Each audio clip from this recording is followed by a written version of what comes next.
ಮಕರ ರಾಶಿಯವರ ಜನವರಿ ತಿಂಗಳು 2026ನೇ ಇಸ್ವಿ ಜನವರಿ ತಿಂಗಳ ಮಾಸ ಭವಿಷ್ಯದಲ್ಲಿ 5 ನಿಗೂಢವಾದಂತಹ ಎಚ್ಚರಿಕೆಗಳನ್ನು ಈ ವಿಡಿಯೋದಲ್ಲಿ ಕೊಡ್ತಾ ಇದ್ದೇನೆ. 2026 ಹೊಸ ವರ್ಷ ಇನ್ನೇನು ಬರ್ತಾ ಇದೆ. ವರ್ಷದ ಮೊದಲನೇ ತಿಂಗಳೇ ಜನವರಿ ತಿಂಗಳಲ್ಲಿ ಏನೇನು ಸಮಸ್ಯೆಗಳಾಗಬಹುದು ಅಂತ. ಶುಭ ವಿಚಾರಗಳಿಲ್ಲ ಅಂತಾರ, ಶುಭ ವಿಚಾರಗಳ ವಿಡಿಯೋ ಇದೆ, ಅದು ಇನ್ನೊಂದು ವಿಡಿಯೋ ಮಾಡ್ತೇನೆ. ಇದು ಎಚ್ಚರಿಕೆ ವಿಡಿಯೋದಲ್ಲಿ ಯಾವಾಗಲೂ ಎಚ್ಚರಿಕೆಗಳೇ ಇರ್ತದೆ, ಶುಭ ವಿಚಾರದಲ್ಲಿ ಗುಡ್ ನ್ಯೂಸ್ ಇರ್ತದೆ.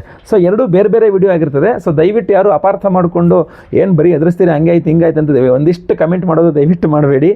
ನಾನು ಶುಭ ವಿಚಾರ ವಿಡಿಯೋ ಇರ್ತದೆ. ಆಮೇಲೆ ಎಚ್ಚರಿಕೆಗಳೇನಪ್ಪ ಅಂದರೆ ಏನು ಸಮಸ್ಯೆಗಳಾಗಬಹುದು, ಅದಕ್ಕೆ ಯಾವ ರೀತಿ ಮುನ್ನೆಚ್ಚರಿಕೆಗಳನ್ನು ವಹಿಸಬೇಕು, ಹೇಗೆ ಪರಿಹಾರ, ಇದೆಲ್ಲ ತಿಳ್ಕೊಂಬಿಟ್ರೆ precaution is better than cure ಅಂತ ಹೇಳ್ತಾರೆ ಅಲ್ವಾ ಆಂಗ್ಲ ಭಾಷೆಯಲ್ಲಿ. ಸೊ ಆ ಥರ ಒಂದು ಒಳ್ಳೇದಾಗಲಿ ನಿಮಗೆ ಅನ್ನುವಂಥ ಮಾಡ್ತಕ್ಕಂಥದ್ದು. ಸೊ ದಯವಿಟ್ಟು ಪ್ರತಿಯೊಬ್ಬ ಮಕರ ರಾಶಿಯವರಿಗೆ ವಿಡಿಯೋ ತುಂಬ ಇಂಪಾರ್ಟೆಂಟ್.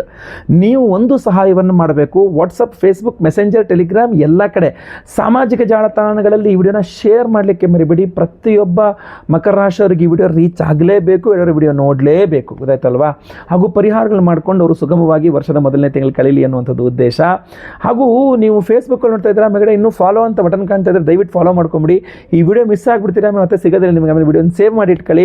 ವಿಶೇಷ ಪ್ರಶ್ನೆಗಳಿದ್ರೆ ಕಮೆಂಟ್ ಮಾಡಿ. ಯೂಟ್ಯೂಬಲ್ಲಿ ನೋಡ್ತಾ ಇದ್ದಾರೆ, ನಮ್ಮ ಚಾನಲ್ ಸಬ್ಸ್ಕ್ರೈಬ್ ಮಾಡ್ಕೊಳ್ಳಿ ಅಂದರೆ ದಯವಿಟ್ಟು ಕಡೆ ಸಬ್ಸ್ಕ್ರೈಬ್ ಅಂತ ಬಟನ್ ಇದೆ, ಸಬ್ಸ್ಕ್ರೈಬ್ ಮಾಡಿಕೊಂಡು ಬೆಲ್ ಬಟನ್ ಹೊತ್ಕೊಂಡು ಆಲ್ ಅಂತ ಮಾಡಲಿಕ್ಕೆ ದಯವಿಟ್ಟು ಮರಿಬೇಡಿ. ವಿಶೇಷವಾದ ವಿಚಾರಗಳಿದ್ರೆ ದಯವಿಟ್ಟು ಕಮೆಂಟ್ ಮಾಡಿ, ನನ್ನ ಕಮೆಂಟ್ಸ್ನ ಓದ್ತಾ ಇರ್ತಾನೆ. ಬನ್ನಿ ವಿಡಿಯೋನ ಶುರು ಮಾಡೋಣ. ನಮಸ್ಕಾರ, ನಾನು ವಿಠಲ್ ಭಟ್ ಮಾತಾಡ್ತಾ ಇರುವಂಥದ್ದು.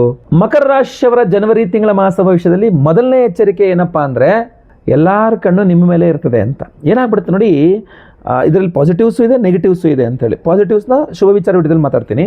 ನೆಗೆಟಿವ್ಸ್ ಏನಿದೆ ಅಂತ ಹೇಳ್ಬಿಡ್ತೀನಿ. ಭಾಳ ಮುಖ್ಯವಾಗಿ ಒಂದು ಅದ್ಭುತವಾದ ಗ್ರಹ ಸಂಯೋಗ ಇದೆ ಜನವರಿ ತಿಂಗಳಲ್ಲಿ ಮಕರ ರಾಶಿಯವ್ರು. ಭಾಳ ಇಂಪಾರ್ಟೆಂಟ್ ಇದು. ನಿಮ್ಮ ರಾಶಿಯಲ್ಲೇ ಕುಜ ಇರ್ತಾನೆ. ನಿಮ್ಮ ರಾಶಿಯಲ್ಲಿ ಕುಜ ಅಂದರೆ ಪರಮೋಚ್ಚ ಸ್ಥಿತಿಯಲ್ಲಿ ಕುಜಿ, ಮೋಸ್ಟ್ ಪವರ್ಫುಲ್ ಕುಜ ನಿಮ್ಮ ರಾಶಿಯಲ್ಲಿ ಕೂತಿರ್ತಾನೆ. ನಿಮ್ಮ ರಾಶಿಗೆ ಬುಧ ಬರ್ತಾನೆ, ನಿಮ್ಮ ರಾಶಿಗೆ ರವಿ ಬರ್ತಾನೆ, ನಿಮ್ಮ ರಾಶಿಗೆ ಶುಕ್ರ ಬರ್ತಾನೆ. ಚತುರ್ಗ್ರಹ ಯೋಗ, 4 ಗ್ರಹಗಳು ನಿಮ್ಮ ರಾಶಿಯಲ್ಲೇ ಇರ್ತದೆ. ಸೊ ಅದ್ಭುತವಾಗಿ ಪ್ರಜ್ವಲಿಸ್ತಾ ಇರ್ತೀರ ನೀವು. ಇದರಿಂದ ಏನಾಗುತ್ತೆ ಅಂತಂದರೆ, ಒಂದಿಷ್ಟು ಎಲ್ಲರ ಕಣ್ಣು ನಿಮ್ಮ ಮೇಲೆ ಇರ್ತದೆ. ನೀವೇನು ಮಾಡ್ತೀರಾ, ಎಷ್ಟು ಗಂಟೆಗೆ ಎದ್ದೇಳ್ತೀರಾ, ಏನು ಕೆಲಸ ಮಾಡ್ತೀರಾ, ಏನು ಮಾತಾಡ್ತೀರಾ, ಯಾವ ಬಟ್ಟೆ ಹಾಕೊಂಡಿದ್ದೀರಾ, ಯಾವ ಗಾಡಿ ಓಡಾಡ್ತೀರ, ಪ್ರತಿಯೊಬ್ಬರು ನಿಮ್ಮನ್ನೇ ಅಬ್ಸರ್ವ್ ಮಾಡ್ತಿರ್ತಾರೆ. ನಿಮ್ಗೆ ಒಂಥರ ಹೆಂಗಾಗ್ಬಿಡುತ್ತೆ ನಿಮಗೆ ಅಂತಂದರೆ, ಏನೋ ಬಿಗ್ ಬಾಸಲ್ಲಿ ಕೂತ್ಕೊಂಡ್ಬಿಟ್ಟಿದ್ದೀರಾ ನೀವು ಅನ್ನೋ ಥರ ಆಗ್ಬಿಡುತ್ತೆ. ಸೆಲೆಬ್ರಿಟಿ ಥರ, ಬಿಗ್ ಬಾಸ್ ಥರ ಎಲ್ಲ ಕಣ್ಣು ನಿಮ್ಮ ಮೇಲೆ ಇದೆ ಅನ್ನೋ ಥರ. ನೀವು ಏನು ಮಾತಾಡ್ತೀರಾ, ಏನು ತಿಂತೀರಾ, ಏನು ಓಡ್ತೀರಾ, ಎಲ್ಲರ ಕಣ್ಣು ನಿಮ್ಮ ಮೇಲೇ ಇರುತ್ತೆ. ಇದರಿಂದ ಏನಾಗ್ಬಿಡುತ್ತೆ, ತುಂಬ ದೃಷ್ಟಿ ಆಗುತ್ತೆ. ತುಂಬ ದೃಷ್ಟಿಯಿಂದ ನಿದ್ದೆ ಕರೆಕ್ಟಾಗಿ ಬರೋದಿಲ್ಲ, ಊಟ ಸರಿಯಾಗಿ ಮಾಡೋಕ್ಕಾಗೋದಿಲ್ಲ. ಎಲ್ಲ ನಿಮ್ಮನ್ನೇ ಅಬ್ಸರ್ವ್ ಮಾಡ್ತಿದ್ರೆ ಅಂತಂದಾಗ ಒಂದು ಪ್ರಜ್ಞೆ ಒಳಗಡೆಯಿಂದ ಸೃಷ್ಟಿಯಾಗ್ಬಿಡುತ್ತೆ. ಅದು ನಿಮ್ಮನ್ನು ಡಿಸ್ಟರ್ಬ್ ಮಾಡಿಬಿಡುತ್ತೆ. ತುಂಬ ಡಿಸ್ಕಂಫರ್ಟ್ ಅನುಭವಿಸ್ಲಿಕ್ಕೆ ಶುರು ಮಾಡಿಬಿಡ್ತೀರಾ. ಯಾಕೆಲ್ಲ ನನ್ನೇ ಫಾಲೋ ಮಾಡ್ತಾರೆ, ಯಾಕೆ ನನ್ನನ್ನು ಟಾರ್ಗೆಟ್ ಮಾಡ್ತಿದ್ದೀರಾ, ಏನು ಕತೆ, ಏನು ನಡೀತಾ ಇದೆ ಅಂತ. ಸೊ ಅದೊಂದು ಥರ ನಿಮಗೆ ಅನಾನುಕೂಲತೆಗಳೇ ಆಗ್ಬಿಡುತ್ತೆ. ಸೊ ದಯವಿಟ್ಟು ಎಚ್ಚರಿಕೆಯಿಂದರಿ. ದೃಷ್ಟಿದೋಷ ಪರಿಹಾರಗಳು ಮಾಡ್ಕೊಳ್ಬೇಕಾಗತ್ತೆ. ನಾವು ವಿಶೇಷವಾಗಿ ಕುದೃಷ್ಟಿ ಪರಿಹಾರ ಹೋಮ, ಕೆಟ್ಟ ದೃಷ್ಟಿ ಪರಿಹಾರ ಹೋಮವನ್ನೇ ಮಾಡ್ತಾ ಇದ್ದೇವೆ. ನಿಮ್ಗೆ ಅತ್ಯಂತ ಅವಶ್ಯಕವಾದ ನಾಳೆ ಅಮಾವಾಸ್ಯೆ ದಿವಸ 20 ತಾರೀಕೆ ಮಾಡ್ತಾ ಇದ್ದೇವೆ, ಬಂದೇ ಬಿಡ್ತು 20 ತಾರೀಕು. ಸೊ ದಯವಿಟ್ಟು ನೀವು ಸಂಕಲ್ಪ ಸೇವೆಗಾರು ಕೊಟ್ಕೊಂಡು ಆ ವಿಶೇಷವಾದ ಅಷ್ಟಧಾತು ಅಷ್ಟದಿಗ್ಬಂಧನ ಮಹಾ ಒಂದು ರಕ್ಷಾ ಕವಚವನ್ನು ನಿಮಗೆ ಕಳಿಸ್ತಿದ್ದೇವಲ್ಲ, ಅದನ್ನು ದಯವಿಟ್ಟು ನೀವು ಇಟ್ಕೊಳ್ಳಿ. ಆ ಹೋಮದ ಭಸ್ಮವನ್ನು ಧಾರಣೆ ಮಾಡ್ಕೊಳ್ಳಿ. ಜನವರಿ 1ನೇ ತಾರೀಕು ಒಳಗಡೆ ನಿಮ್ಮ ಕೈ ಸೇರುತ್ತದೆ ಪ್ರಸಾದ. ಆರಾಮಾಗಿ ನೀವು ಸುರಕ್ಷಿತವಾಗಿರಬಹುದು, ಯಾವುದೇ ದೃಷ್ಟಿ ಇಲ್ದಂಗೆ. ಆ ವಿಚಾರಗಳೆಲ್ಲ ವಿಡಿಯೋ ಎಂಡಲ್ಲಿ ತಿಳಿಸ್ತೇನೆ ನಾನು ನಿಮಗೆ. ಖಂಡಿತವಾಗಿ ಒಳ್ಳೆಯದಾಗಲಿ. ಕೇತು ಜಯಂತಿ ಅವತ್ತು ಕೇತು ಶಾಂತಿಯನ್ನು ಮಾಡ್ತಾ ಇದ್ದೇವೆ. ಎಲ್ಲ ವಿಘ್ನಗಳು ನಿವಾರಣೆ ಆಗಬೇಕು, ಎಲ್ಲ ಸಮಸ್ಯೆ ಪರಿಹಾರ ಆಗಬೇಕು ಅಂಥೇಳಿ ವಿಡಿಯೋ ಎಂಡ್ ತನಕ ನೋಡಿ, ಎಂಡಲ್ಲಿ ತಿಳಿಸ್ತೇನೆ. ಎರಡನೇ ಎಚ್ಚರಿಕೆ ಮಕರ ರಾಶಿಯವರಿಗೆ ಜನವರಿ ತಿಂಗಳಿಗೋಸ್ಕರ ಏನಪ್ಪ ಅಂತಂದರೆ, ತುಂಬ ಎಕ್ಸ್ಪೆಕ್ಟೇಷನ್ಸ್ ಇರುತ್ತೆ ಅಂತ. ಏನಾಗುತ್ತೆ ನೋಡಿ, ನಿಮಗೂ ಎಕ್ಸಾಂಪಲ್ ಹೇಳ್ತೀನಿ.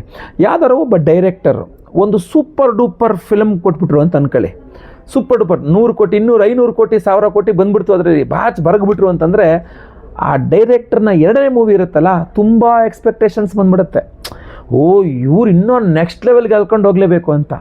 ನೀವೇನೋ ಅನ್ಕೊಂಡ್ಬಿಡ್ತೀರಾ. ಆ ಡೈರೆಕ್ಟರ್ ಕತೆ ಹೇಳ್ರಿ, ಅವ್ರೇನೋ ಒಂದ್ಸಲ ಐಡಿಯಾ ಹೊಳಿತು, ತುಂಬ ಚೆಂದ ಮಾಡಿದ್ರು, ಅದು 10 ಪಟ್ಟಷ್ಟು ಎಕ್ಸ್ಪೆಕ್ಟ್ ಮಾಡೋಕ್ಕತ್ಬಿಡ್ತೀರಾ ನೀವು ಎರಡನೇ ಮೂವಿನಲ್ಲಿ.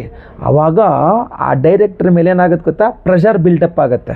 ನಿಮ್ಮ ಎಕ್ಸ್ಪೆಕ್ಟೇಷನ್ಸು ಅವ್ರ ಮೇಲೆ ಪ್ರೆಷರ್ ಬಿಲ್ಡಪ್ ಆಗುತ್ತೆ. ಅದೇ ಥರ ಮಕರ ರಾಶಿಯ ಮೇಲೆ ತುಂಬ ಎಕ್ಸ್ಪೆಕ್ಟೇಷನ್ಸ್ ಬಂದ್ಬಿಡುತ್ತೆ. ಚತುರ್ಗ್ರಹ ಮಹಾಯೋಗ ಏನು ಮಾಡುತ್ತೆ, ಜನ ನಿಮ್ಮ ಮೇಲೆ ತುಂಬ ಎಕ್ಸ್ಪೆಕ್ಟೇಷನ್ಸ್ ಇಟ್ಕೊಳ್ಳೋಂಗೆ ಮಾಡಿಬಿಡುತ್ತೆ. ನೀವೇನೋ ದಬಾಕ್ಬಿಡ್ತೀರಾ ಅನ್ನೋ ಥರ ಎಕ್ಸ್ಪೆಕ್ಟೇಷನ್ನು. ಇದು ಮಾಡಲೇಬೇಕು, ನೀವೆಲ್ಲ ಹಂಗಲ್ಲ, ನೀವು ಹಂಗೆ ಮಾಡ್ಬೇಕು, ನೀವು ಹಿಂಗೆ ಮಾಡ್ಬೇಕು. ಸಿಂಪಲಾಗಿ ಏನೋ ಒಂದು ಮಾಡ್ಕೊಂಬಿಡೋಣ ಪೂಜೆ ಅಂದ್ಕೊಂಡಿರುತ್ತೆ. ನಿಮ್ಮ ಇಷ್ಟು ಚಿಕ್ಕದಾಗ ನೀವು ದೊಡ್ಡದಾಗ ಮಾಡ್ಬೇಕು. ನೀವು ಸಿಂಪಲಾಗಿ ಯಾವುದೋ ಒಂದು ಚಿಕ್ಕದಾಗ ಒಂದು ಏನೋ ತಂದ್ಬಿಡೋಣ, ಅಷ್ಟು ಚಿಕ್ಕದೇ, ನೀವು ತುಂಬ ದೊಡ್ಡದೇ ಆಗಿ ಮಾಡಬೇಕು.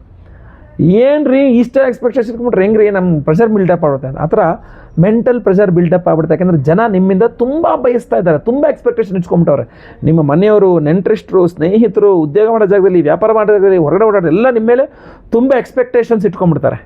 ಇದು ನಿಮಗೆ ತುಂಬ ಹಿಂಸೆ ಅನಿಸ್ಬಿಡುತ್ತೆ. ಯಪ್ಪ ದೇವರೇ ಬಿಟ್ಬಿಟ್ರು ನನ್ನ ಅಂತೇಳಿ, ನಾನು ಬಿಟ್ಬಿಟ್ರೆ ನನ್ನ ಕೈಲಿ ಆಯ್ತಲ್ಲ ನನಗೆ ಏನೇ ಅನ್ನೋ ಥರ ತುಂಬ ಎಕ್ಸ್ಪೆಕ್ಟೇಷನ್ಸ್ ಇಟ್ಕೊಂಡಾಗ ಹಂಗೆ ಸಮಸ್ಯೆ ಆಗಿಬಿಡುತ್ತೆ.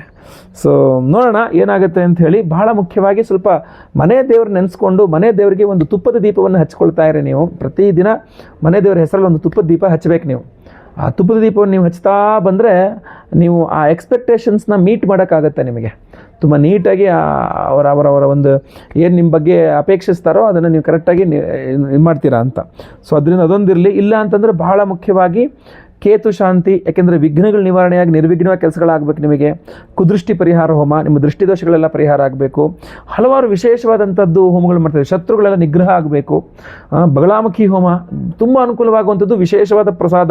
ಅಷ್ಟಧಾತು ಅಷ್ಟದಿಗ್ಬಂಧನ ಮಹಾರಕ್ಷಾ ಕವಚ ಕೊಡ್ತಾ ಇರ್ತಕ್ಕಂಥದ್ದು. ನೀವು ಸಂಕಲ್ಪ ಸೇವೆಗೆ ಹೆಸರು ಕೊಟ್ಕೊಳ್ಳಿ. ವಿಡಿಯೋ ಎಂಡ್ ತನಕ ನೋಡಿ, ಎಂಡಲ್ಲಿ ತಿಳಿಸ್ತಾನೆ.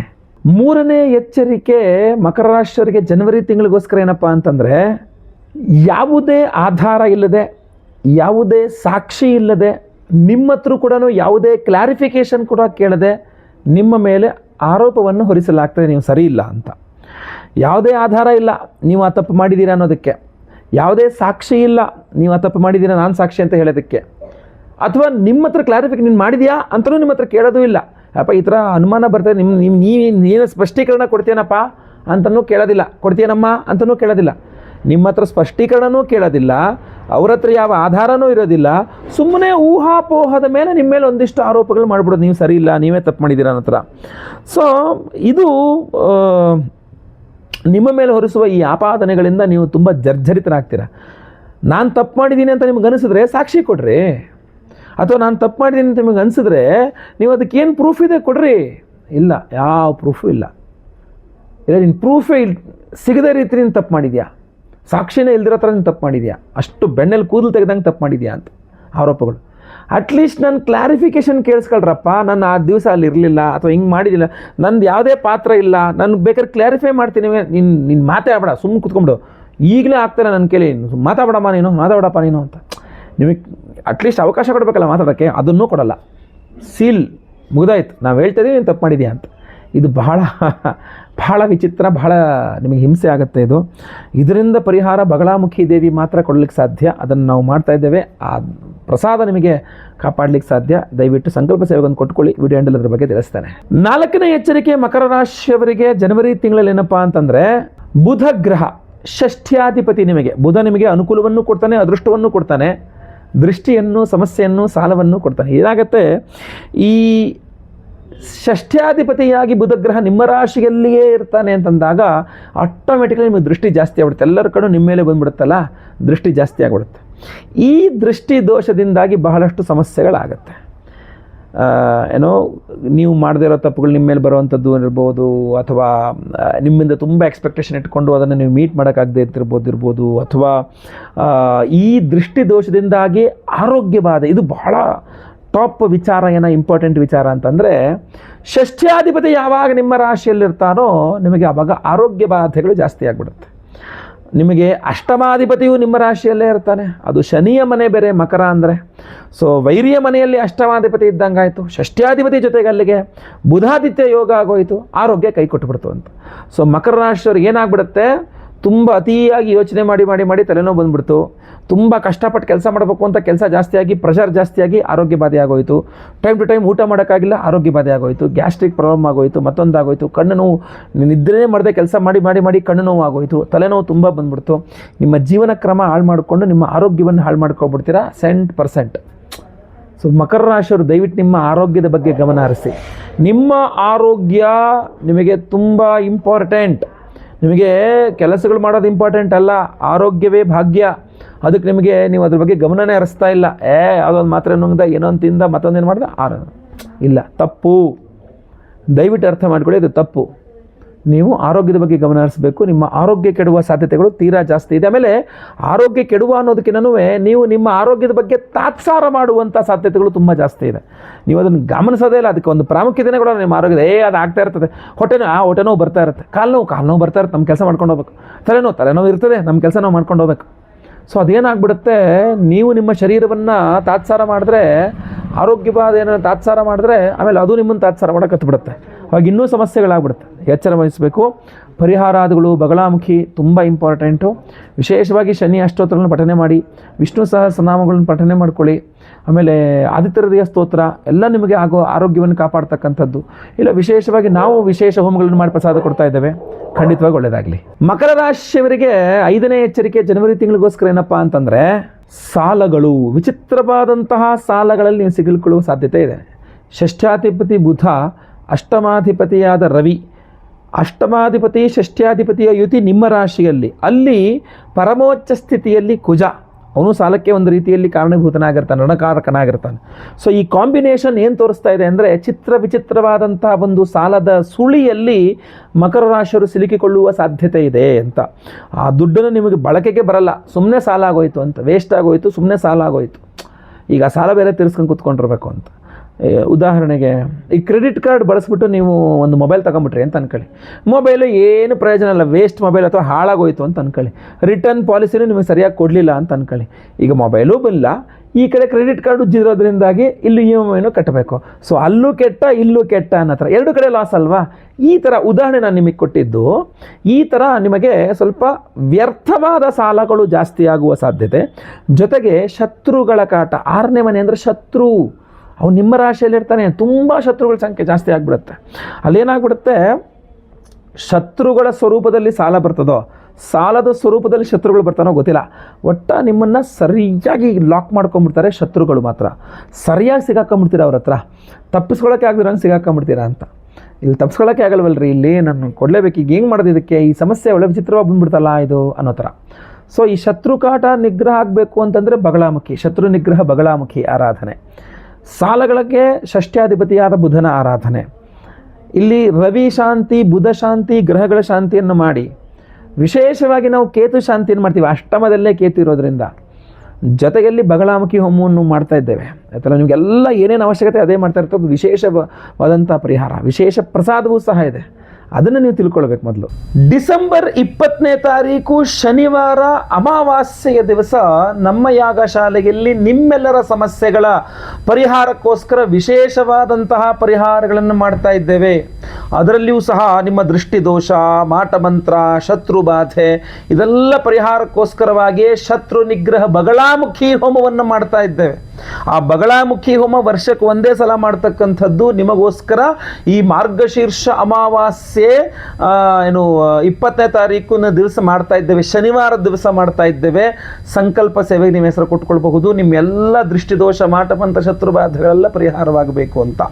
ಅದರಲ್ಲಿ ಬಹಳ ವಿಶೇಷವಾಗಿ ಅವತ್ತು ಕೇತು ಜಯಂತಿ, ಆದ್ದರಿಂದ ಮಹಾಕೇತು ಶಾಂತಿ ಹೋಮವನ್ನು ಮಾಡ್ತಾ ಇದ್ದೇವೆ. ಕೇತು ಅಂದರೆ ಕಿರಿಕಿರಿ, ನಿಮ್ಮ ಏನು ದಿನನಿತ್ಯದ ಕೆಲಸಗಳಲ್ಲಿ ದಿನಾ ಕಿರಿಕಿರಿ ಆಗ್ತಾ ಇದೆ, ಬಹಳ ಕಿರಿಕಿರಿ ಆಗ್ತದೆ ಗುರುಗಳೇ ಅಂತ, ಅಥವಾ ಎಲ್ಲ ಏನು ಕೆಲಸ ಮಾಡ್ಲಿಕ್ಕೆ ಹೋದ್ರು ಕೂಡ ವಿಘ್ನಗಳು ಉಂಟಾಗ್ತಾ ಇದೆ, ನಿರ್ವಿಘ್ನವಾಗಿ ಏನು ಆಗ್ತಾ ಇಲ್ಲ, ಎಲ್ಲ ಒಂದು ಅಡ್ಡಿ ಆತಂಕ, ಬರೇ ಅಡ್ಡಿ ಆಗ್ತಾ ಇದೆ, ಯಾವ ಕೆಲಸಗಳು ಮಾಡೋಕ್ಕಾಗಲ್ಲ ಅಂತಿರಲ್ಲ. ಆ ಅಡ್ಡಿ ಆತಂಕಗಳನ್ನು ನಿವಾರಿಸಿ ನಿರ್ವಿಘ್ನವಾಗಿ ನಿಮ್ಮ ಕೆಲಸ ಕಾರ್ಯಗಳಾಗಬೇಕು ಅಂದರೆ ಕೇತು ಅನುಗ್ರಹವಾಗಬೇಕಾಗ್ತದೆ. ಸೊ ಅವತ್ತಿನ ದಿವಸ ಕೇತು ಜಯಂತಿ ಇರೋದ್ರಿಂದ ನಾವು ಕೇತು ಶಾಂತಿ ಹೋಮವನ್ನು ಮಾಡ್ತಾ ಇದ್ದೇವೆ. ದೃಷ್ಟಿ ದೋಷಗಳೆಲ್ಲ ಪರಿಹಾರವಾಗಬೇಕಂದ್ರೆ ಕೇತುವಿಂದ ದೃಷ್ಟಿಗೂ ಸಂಬಂಧಪಟ್ಟಂಥವನಾಗಿರ್ತಾನೆ, ಅದರಿಂದ ಕುದೃಷ್ಟಿ ಪರಿಹಾರ ಹೋಮವನ್ನು ಮಾಡ್ತಾ ಇದ್ದೇವೆ. ಅಷ್ಟೇ ಅಲ್ಲ, ಅವಿವಾಹಿತರಿಗೆ ವಿವಾಹ ಸಿದ್ಧಿಯಾಗಬೇಕು, ವಿವಾಹಿತರಿಗೆ ಅನ್ಯೋನ್ಯ ಸುಖ ದಾಂಪತ್ಯ ಜೀವನ ಸಿಗಬೇಕು ಅಂತ ಸ್ವಯಂವರ ಪಾರ್ವತಿ ಹೋಮವನ್ನು ಮಾಡ್ತಾ ಇದ್ದೇವೆ. ಇನ್ನು ದೃಷ್ಟಿ ದೋಷ ಅಂತೂ ನಿಮಗೆ ಗೊತ್ತೇ ಇದೆ. ಅದನ್ನು ಎಂತ ಹೇಳ್ತೀವಿ, ನಿಮಗೆ ಮನುಷ್ಯನ ಹಿಡ್ಕೋಬೋದು, ಮನುಷ್ಯನ ಮನಸ್ಸನ್ನು ಹಿಡ್ಕೊಳ್ಳೋಕ್ಕಾಗಲ್ಲ ಅಂತ. ಸೊ ಕೆಲವರು ನಿಮ್ಮನ್ನು ನೋಡಿದ್ರೆ ನಿಮಗೆ ದೃಷ್ಟಿ ಆಗ್ಬಿಡುತ್ತೆ, ಕೆಲವರು ನಿಮ್ಮ ಬಗ್ಗೆ ಮಾತಾಡ್ತಾ ಇರ್ತಾರೆ, ನಿಮ್ಮ ಬಗ್ಗೆ ದೃಷ್ಟಿ ಆಗ್ಬಿಡುತ್ತೆ, ಕೆಲವರು ಒಂದಿಷ್ಟು ಮಾಟ ಮಂತ್ರ ಮಾಡಿಸಿ ಯಾಕೆ ನಿಮಗೆ ದೃಷ್ಟಿ ಮಾಡ್ತಾರೆ, ಕೆಲವು ಮನಸ್ಸಲ್ಲೇ ಕೊರಗ್ತಾ ಇರ್ತಾರೆ ನೀವು ಅಭಿವೃದ್ಧಿ ಆದ್ರಿ ಅಂತ, ನಿಮಗೆ ದೃಷ್ಟಿ ಆಗುತ್ತೆ. ಹೀಗೆ ಆ ದೃಷ್ಟಿಯ ದೋಷದಿಂದಾಗಿ ಬಹಳಷ್ಟು ಕೈಗೆ ಬಂದಿದ್ದು ಬಾಯಿಗೆ ಬರಲಿಲ್ಲ ಅನ್ನೋ ರೀತಿಯಲ್ಲಿ ಉದ್ಯೋಗ ಇರಬಹುದು, ವಿವಾಹ ಇರಬಹುದು, ಬೇರೆ ಬೇರೆ ಅವಕಾಶ ಇರ್ಬೋದು, ಹಣಕಾಸು, ವ್ಯಾಪಾರ, ದೃಷ್ಟಿ ದೋಷದಿಂದಾಗಿ ಬಹಳಷ್ಟು ಕಳ್ಕೊಂಡಿರ್ತೀರಿ ನೀವು. ಸೊ ನೀವು ಕಳ್ಕೊಂಡಿದ್ದನ್ನು ಅಲ್ಲಿಗೆ ಸ್ಟಾಪ್ ಆಗಬೇಕು, ಕಳ್ಕೊಂಡಿದ್ದು ಮರಳ ಪಡ್ಕೊಳ್ಳೋಂಗಾಗಬೇಕು, ಒಳ್ಳೆ ರೀತಿಯಲ್ಲಿ ಆಗಬೇಕು, ದೃಷ್ಟಿ ದೋಷ ಪರಿಹಾರ ಆಗಬೇಕು. ಆದ್ದರಿಂದಲೇ ಕುದೃಷ್ಟಿ ಪರಿಹಾರ ಹೋಮವನ್ನು ಮಾಡ್ತಾ ಇದ್ದೇವೆ. ಇಷ್ಟೆಲ್ಲ ಹೋಮಗಳಲ್ಲಿ ಬಹಳ ವಿಶೇಷವಾಗಿ ಅಭಿಮಂತ್ರಣೆ ಮಾಡಿ ಕೊಡ್ತಾ ಇದ್ದೇವೆ. ಅಷ್ಟಧಾತು ಅಷ್ಟ ದಿಗ್ಬಂಧನ ಮಹಾರಕ್ಷಾ ಕವಚವನ್ನು ಕೊಡ್ತಾ ಇದ್ದೇವೆ, ಬಗಳಾಮುಖಿ ರಕ್ಷಾ ಕವಚ. ಇಷ್ಟು ಒಂದು ಅದ್ಭುತವಾದಂತಹ ಅಷ್ಟಧಾತುವಿನ ಈ ಯಂತ್ರವನ್ನ ನೀವು ನಿಮ್ಮ ಪಾಕೆಟಲ್ಲಿ ಇಟ್ಕೊಳ್ಬಹುದು, ಕ್ಯಾಶ್ ಬಾಕ್ಸಲ್ಲಿ ಇಟ್ಕೊಳ್ಬಹುದು, ದೇವ್ರ ಮನೇಲಿ ಇಟ್ಕೊಳ್ಬಹುದು, ಲಾಕರಲ್ಲಿ ಇಟ್ಕೊಳ್ಬಹುದು, ನಿಮ್ಮ ಪರ್ಸಲ್ಲಿ ಇಟ್ಕೊಳ್ಬಹುದು. ಯಾರ್ಯಾರು ಸಂಕಲ್ಪ ಸೇವೆ ಕೊಡ್ತಾರೆ ಲೈವ್ ಅಲ್ಲಿ ಅವತ್ತಿನ ದಿವಸ 20ನೇ ತಾರೀಕು ಶನಿವಾರ ಅಮಾವಾಸ್ಯ ದಿವಸ ಬೆಳಗ್ಗೆ ಲೈವ್ ಅಲ್ಲಿ ನಾನೇ ನಿಮ್ಮ ಹೆಸರು ಸಂಕಲ್ಪ ಮಾಡ್ತೇನೆ. ಎಲ್ಲಾ ಹೋಮಗಳು, ಶತ್ರು ನಿಗ್ರಹ ಬಗಳಾಮುಖಿ ಹೋಮ ಇರಬಹುದು, ಕುದೃಷ್ಟಿ ಪರಿಹಾರ ಹೋಮ ಇರಬಹುದು, ವಿಶೇಷವಾದಂತಹ ಕೇತುಶಾಂತಿ ಹೋಮ ಇರಬಹುದು, ಸ್ವಯಂವರ ಪಾರ್ವತಿ ಹೋಮ ಇರಬಹುದು, ಗುರು ಶಾಂತಿ ಶನಿ ಶಾಂತಿ ಸಹಿತ ಮಹಾನವಗ್ರಹ ಶಾಂತಿ ಹೋಮಗಳೆಲ್ಲದನ್ನೂ ಸಹ ನೀವು ಲೈವ್ ಆಗಿ ನೋಡ್ತೀರಾ. ಈ ಒಂದು ವಿಶೇಷವಾದಂತಹ ಅಷ್ಟಧಾತು ಅಷ್ಟ ದಿಗ್ಬಂಧನ ಮಹಾರಕ್ಷಾ ಕವಚವನ್ನ ಈ ಎಲ್ಲಾ ಹೋಮಗಳಲ್ಲಿಟ್ಟು ಎನರ್ಜೈಸ್ ಮಾಡ್ತೇವೆ. ಹಾಗೂ ಎಲ್ಲಾ ಹೋಮಗಳ ಭಸ್ಮ ಕುಂಕುಮಾರ್ಚನೆಯ ಕುಂಕುಮ ಪ್ರಸಾದ ಜೊತೆಗೆ ಈ ವಿಶೇಷವಾದಂತಹ ಒಂದು ಪ್ರಸಾದವನ್ನ ಯಂತ್ರವನ್ನ ನಿಮಗೆ ಸ್ಪೀಡ್ ಪೋಸ್ಟ್ ಮೂಲಕ ನಾವು ಕಳಿಸ್ಕೊಡ್ತೇವೆ. ಸೊ ಅದರಿಂದ ದಯವಿಟ್ಟು ಸ್ಕ್ರೀನ್ ಮೇಲೆ ಕಾಣುವಂಥ ನಂಬರ್ಗೆ ನಿಮ್ಮ ಹೆಸರು, ಗೋತ್ರ ಗೊತ್ತಿದ್ರೆ, ನಕ್ಷತ್ರ ಗೊತ್ತಿದ್ರೆ, ರಾಶಿ ಗೊತ್ತಿದ್ರೆ ಬೇಗ ಬೇಗ ವಾಟ್ಸಪ್ ಮಾಡ್ಕೊಳ್ಳಿ. ಈ ಮಾಟಮಂತ್ರ, ದೃಷ್ಟಿದೋಷ, ಶತ್ರುಬಾಧೆ, ದಾಂಪತ್ಯ ಬಾಧೆ, ವಿವಾಹ ಸಮಸ್ಯೆಗಳು, ಆರೋಗ್ಯ ಸಮಸ್ಯೆಗಳು, ದೃಷ್ಟಿದೋಷಗಳು, ಕೋರ್ಟು ಕಚ್ ಯಾವುದೇ ಸಮಸ್ಯೆ ಇರಲೂ ಸಹ ಅದು ಪರಿಹಾರವಾಗಲಿ. ಈ ಯಂತ್ರವನ್ನು ನಿಮ್ಮ ಜೊತೆಗೆ ಇಟ್ಕೊಂಡಿರಿ, ಖಂಡಿತವಾಗಿ ನಿಮಗೆ ಒಳ್ಳೆಯದಾಗಲಿ. ಹಾಗೂ ಹಲವಾರು ಜನಕ್ಕೆ ಈ ವಿಚಾರ ಗೊತ್ತಾಗಬೇಕು. ದಯವಿಟ್ಟು ನೀವು ವಾಟ್ಸಪ್, ಫೇಸ್ಬುಕ್, ಮೆಸೆಂಜರ್, ಟೆಲಿಗ್ರಾಮ್ ಎಲ್ಲ ಕಡೆ ಸಾಮಾಜಿಕ ಜಾಲತಾಣಗಳಲ್ಲಿ ವಿಡಿಯೋನ ಶೇರ್ ಮಾಡಲಿಕ್ಕೆ ಮರಿಬೇಡಿ. ಯೂಟ್ಯೂಬಲ್ಲಿ ನೋಡ್ತಿದ್ರೆ ನಮ್ಮ ಚಾನಲ್ನ ಸಬ್ಸ್ಕ್ರೈಬ್ ಮಾಡ್ಕೊಳ್ಳಿ, ಫೇಸ್ಬುಕ್ಕಲ್ಲಿ ನೋಡ್ತಿದ್ರೆ ನಮ್ಮ ಪೇಜನ್ನು ಫಾಲೋ ಮಾಡೋಕ್ಕೆ ದಯವಿಟ್ಟು ಮರಿಬೇಡಿ. ವಿಶೇಷವಾದ ಪ್ರಶ್ನೆಗಳಿದ್ರೆ ದಯವಿಟ್ಟು ಕೆಳಗಡೆ ಕಮೆಂಟ್ ಸೆಕ್ಷನ್ ಇದೆ, ಓಪನ್ ಇದೆ, ದಯವಿಟ್ಟು ಕಮೆಂಟ್ ಮಾಡಿ. ನಿಮ್ಮ ಪ್ರಶ್ನೆಗಳನ್ನು ನಾನು ಓದ್ತಾ ಇರ್ತೇನೆ, ಸಾಧ್ಯವಾದಷ್ಟು ನಾನು ಅದನ್ನು ರಿಪ್ಲೈ ಮಾಡಲಿಕ್ಕೂ ಸಹ ಪ್ರಯತ್ನವನ್ನು ಮಾಡ್ತಾ ಇರ್ತೇನೆ. ಮುಂದಿನ ವಿಡಿಯೋದಲ್ಲಿ ಮತ್ತೆ ಪುನಃ ಸಿಗ್ತೇನೆ. ಎಲ್ಲರಿಗೂ ಸಹ ಒಳ್ಳೆಯದಾಗಲಿ. ಲೋಕ ಸಮಸ್ತ ಸುಖಿನೋ ಭವಂತು. ನಾರಾಯಣ ನಾರಾಯಣ ನಾರಾಯಣ.